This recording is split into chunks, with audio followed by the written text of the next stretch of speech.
नमस्कार. तर आज आम्ही बसलोय आमच्या शेतात, रानात, विहिरीच्या कडेला. रेंजचा प्रॉब्लेम आहे आमच्या गावात खूप.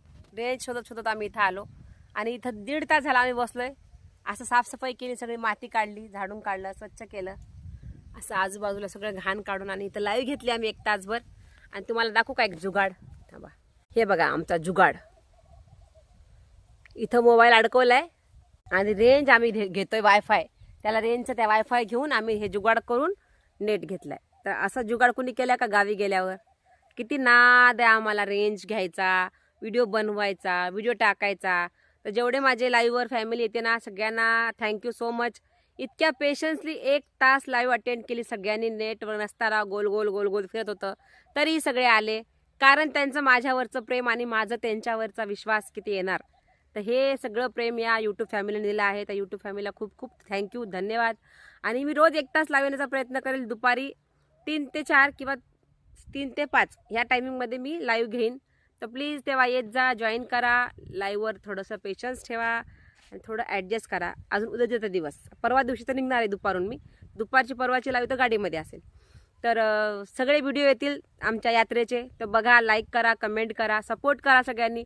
अजून चॅनलला कोणी सबस्क्राईब केलं नसेल, फ्लाय विथ प्रतीक्षा चॅनल आहे माझं, त्याच्यावर सबस्क्राईब करा. इन्स्टावर जाऊन पण तुम्ही मला तिथं फॉलो करू शकता. इन्स्टाचं पेज पण माझ्या डिस्क्रिप्शन बॉक्समध्ये दिलेलं आहे. तिथून तुम्हाला फेसबुकची लिंक मिळेल. तर सगळीकडे तुम्ही फॉलो करू शकता. सगळीकडे वेगवेगळे व्हिडिओ तुम्हाला बघायला मिळतील. सगळीकडचे लाईव्ह वेगळे वेगळे आहेत.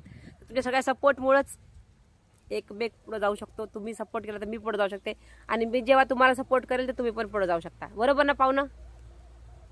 अहो बोला की. खरंय काय खरंय? हेच खरंय. हा, खरंय तेवढंच बोलतात दाजी तुमचे. तर असं छान आहे. ही आमची विहीर आहे बघा मागं. हे सगळं साफ केलंय आम्ही आता. विहिरीला पाणी पण आहे आणि हे जुनं झाड आहे खूप. तर खूप छान आहे वातावरण आणि छान वाटतं गावाला येऊन. एक वेगळं छान, एक म्हणजे ना, उन्हाळा जाणवत नाही गावाला.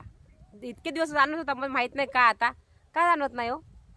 आता बऱ्यापैकी आमच्या घराच्या किंवा आम्ही ज्या वस्तीमध्ये राहतो तिथला परिसर आहे ना, हा बागायत झालेला आहे. म्हणजे प्रत्येकाने आपल्या आपल्या हिशोबाने पाण्याचा सोर्स उपलब्ध केलाय आणि त्याच्यामुळे प्रत्येक जण आपल्या शेतामध्ये काही ना काही पीक घेत असतो. बरोबर. त्याच्यामुळं मार्च आणि मिड एप्रिल पर्यंत उन्हाळा जाणवत नाही आणि सगळे पीक निघले की मग उन्हाळा जाणवायला सुरुवात करतो.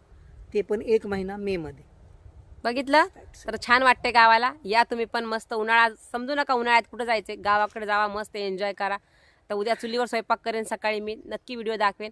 तर सगळ्यांनी लाईक करा, शेअर करा, सबस्क्राईब करा. थँक्यू सो मच व्हिडिओ बघितल्याबद्दल. Bye bye. पाय